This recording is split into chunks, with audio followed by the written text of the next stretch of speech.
Eu quando comunico, a uma pessoa que estou a escrever uma peça, esta informação normalmente despoleta no meu interlocutor, uma pergunta, e a pergunta é: "Para quê?". Mas esta pergunta não é aquela pergunta do género: "Queres mudar o mundo?", ou é a pergunta, o para quê significa, o que está implícito nesta pergunta é: para quem é que eu estou a escrever? Ou seja, para que espetáculo é que eu estou a escrever? Para que teatro é que eu estou a escrever? Estou a responder a que encomenda? A pergunta quer então conhecer o destinatário da minha escrita, porque a peça é um texto feito para qualquer coisa, sendo essa coisa o teatro. A sua validade ou a sua justificação assenta então neste objetivo. Sem espetáculo ou sem teatro, o texto dramático não tem justificação, de acordo com esta lógica em que assenta a pergunta. Eu olho para esta pergunta como o reflexo de um entendimento de literatura dramática que tem consequências não apenas hermenêuticas, interpretativas, críticas, mas também consequências institucionais que capturam o género dramático. É do mesmo âmbito afirmações como aquelas que dizem que o texto dramático apenas completa a sua existência quando é feito ou executado pelo teatro. Há a famosa expressão do Pirandello, a peça a ser feita. Ou ainda a ideia de que a peça, o texto dramático, é aquilo que fica do teatro, é a memória do espetáculo. E estas são definições ou ideias de literatura dramática que encontram um eco e uma larga aceitação institucional.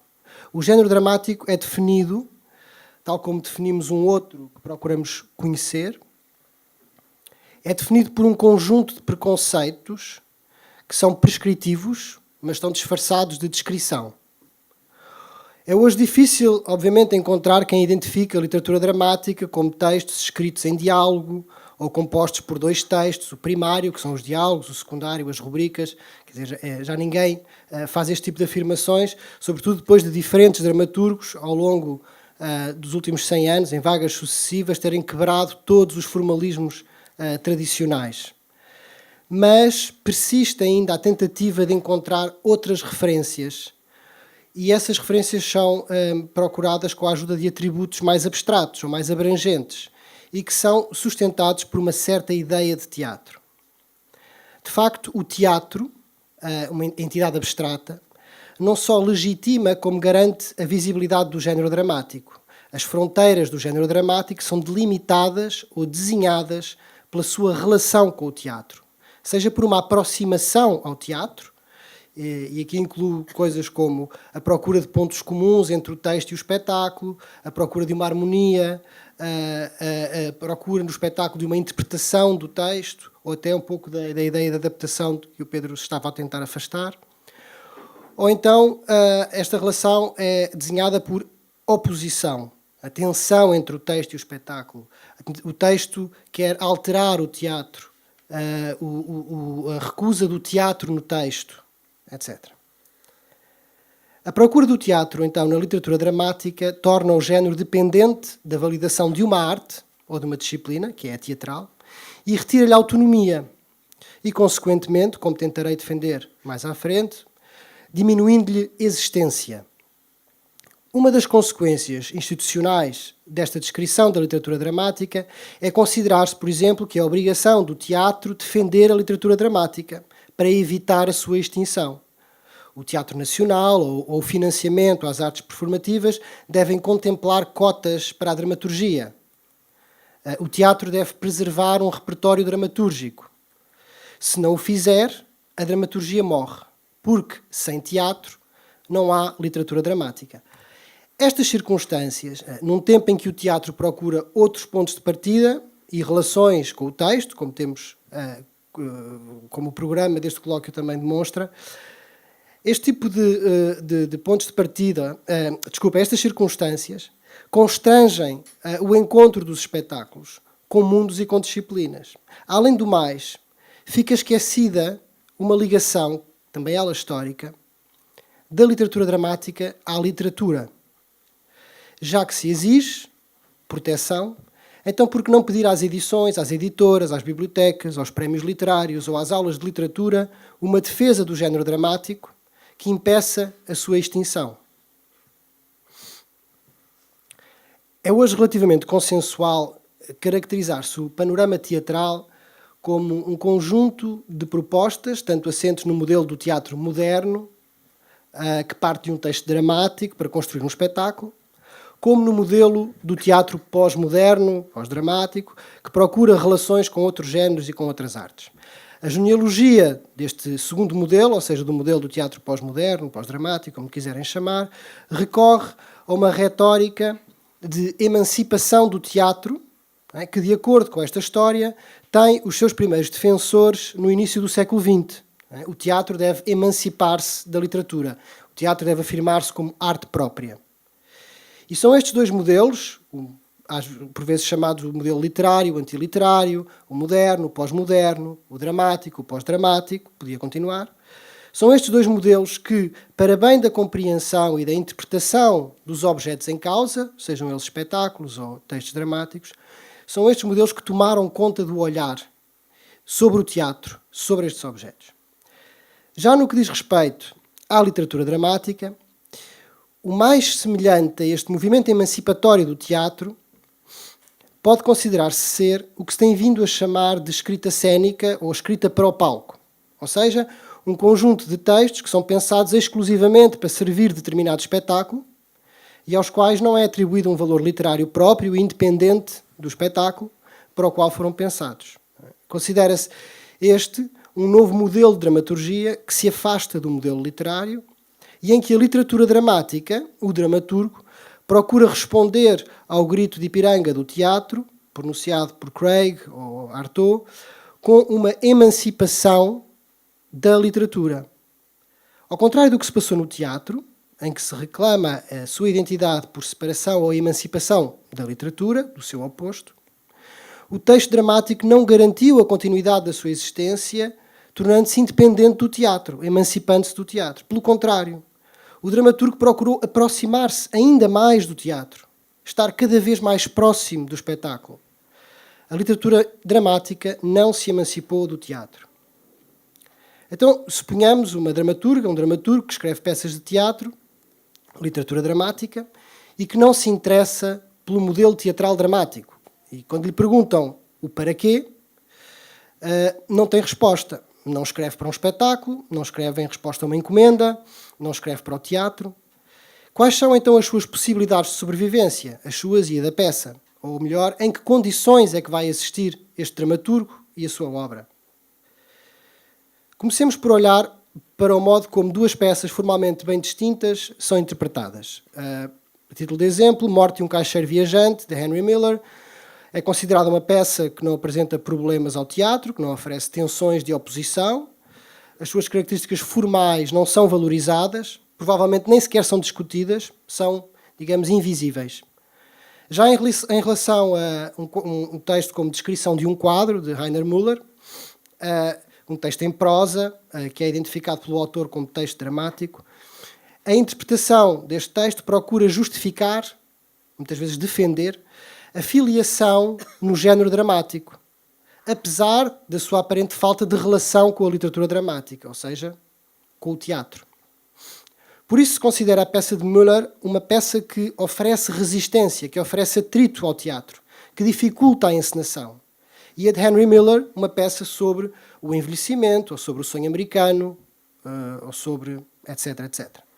Esta leitura que diferencia as duas peças falo de acordo com a sua maior ou menor proximidade ao teatro, favorecendo a peça que corresponde a uma ideia de teatro mais consensual. E digo favorecer porque considero que esta peça, Morte do Caixeiro Viajante, tem direito a um campo de significados mais amplo e a uma exegese mais variada.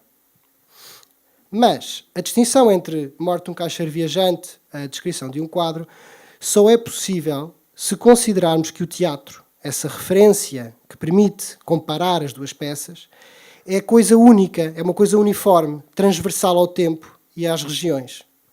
Nesta versão, O teatro é não apenas uma entidade abstrata e reconhecível, mas também é passível de ser descrita e essencializada. É possível apontar, é uma coisa que se vê, que nós podemos capturar. Este modo de olhar para o outro, de lidar e conhecer o outro, sustenta expressões como as que se encontram em leitores que acham teatralidade em determinados textos ou situações, ou que encontram teatro em determinadas obras literárias. O domínio do outro é como uma rede de preconceitos, uma rede de tradições, é um conjunto de ideias de. E o que acontece com o outro é que, quando se aponta para ele diretamente, ele desaparece. O teatro, paradoxalmente, desaparece quando o fixamos, quando o definimos. Porquê? Porque a descrição não corresponde aos objetos. Porque a descrição não é capaz de abarcar o que existe. É limitada. É uma construção limitada e é castradora, é limitadora da infinidade ontológica dos espetáculos de teatro, da sua possibilidade infinita de significados. Isto é um bom exemplo de um todo, teatro, tomando o teatro como um todo, que é menor do que a soma das partes. Dito isto, torna-se, por um lado, compreensível a necessidade de um entendimento generalizado, simplificado e construído do que seja teatro. Porque nós queremos vê-lo, nós queremos apontar para ele, precisamos deste gesto. Mas, por outro, torna-se igualmente necessário aceitar que este entendimento é insuficiente, é limitado e que, por esse motivo, deve ser relativizado. Se por força da tradição não é possível pensar em literatura dramática sem teatro, então será desejável pensá-la com o mínimo de teatro possível, contribuindo-se deste modo para realçar a responsabilidade literária de tais textos e libertar também o teatro contemporâneo da obrigação de defender, de preservar a literatura dramática e a sua tradição, num tempo em que o teatro procura consolidar a autonomia que reclamou. Deixa-me só assoar.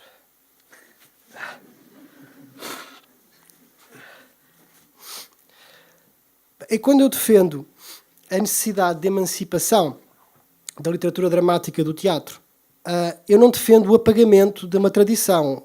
Não pretendo, pois, insinuar que quando se fala de literatura dramática, a palavra teatro passa a ser uma palavra não grata e diabolizada, mas apenas deve ser, do meu ponto de vista, relativizada e entendida como não imprescindível. Se não há como evitar esta construção teleológica, escrever para alguma coisa ou alguém, e correlacionista, a literatura dramática em relação com o teatro, então procurem-se outras finalidades, outras relações, porque essa abertura possibilita, por sua vez, outros significados e a libertação da literatura dramática de uma exigência que lhe retira leitores. Porque é que tem o leitor de peças de teatro de ser sempre um espectador, ou um encenador, ou uma atriz? Retira-lhe leitores e retira-lhe também leituras. Porque é que temos que estar sempre a pensar em palco e em ação quando lemos literatura dramática? Ou em tridimensionalidade? Há que olhar para a literatura dramática com uma outra vontade. Não apenas com a vontade de lhe atribuir uma identidade, é a literatura dramática, mas também de lidar com a sua mutabilidade e com a sua imprevisibilidade.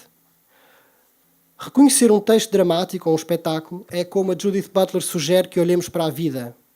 Ela diz: a vida não é a identidade, a vida resiste a esta ideia de identidade. É preciso dar espaço à ambiguidade.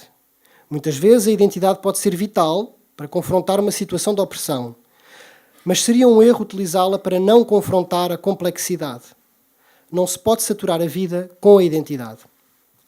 Estar aberto ao encontro com o que não vemos à partida, nem veremos no final, significa reconhecer teatro e literatura como sujeitos e não apenas como objetos. A vantagem desta deslocação é a de reagir àquilo a que os desconstrucionistas chamaram a metafísica da presença. Ou seja, uma necessidade, uma vontade epistemológica de dar visibilidade às coisas, de as tornar presentes, de as definir, de as essencializar, de descobrir o segredo, objetificando-as e limitando o seu sistema de relações. A abertura que eu estou a propor implica uma maior consciência da fragilidade do olhar crítico, da sua sujeição a vontades, desejos, a tempos, a contextos, a tradições. o que contribui para debilitar discursos essencialistas e respostas consensuais e que se afirmem intemporais. Uma identidade não tem de estar sujeita a uma lógica antinómica, correlacional ou de interdependência. As relações podem ser efêmeras, precárias, enviesadas, ilógicas, inexplicáveis e tantas outras coisas que a sua precedência na identidade de um objeto ou sujeito perde significado. O campo relacional em que se podem inserir textos e espetáculos é imprevisível, a ponto de a ideia de relação perder a sua força semântica e a sua preponderância na descrição de uma identidade. Se todas as existências são potencialmente relações com todas as existências, não há existência fora das relações. E, no entanto, as coisas existem. E é esta complexidade da existência que eu reclamo para a interpretação da literatura dramática. Só assim, um texto dramático que não é escrito para o teatro, que não se relaciona necessariamente com certa ideia de teatro, tem direito a não ser lido como uma recusa da tradição, ou como um gesto reativo, ou de fricção, ou contra o teatro, ou até assassino, texto que quer matar o teatro, mas sim como um gesto que contribui para uma maior visibilidade do objeto em causa e do passado do género com que se identifica. E este modo de olhar vê no gesto da dramaturga de que falava há pouco uma proposta positiva e não uma tentativa de destruição. Não é contra, é a favor.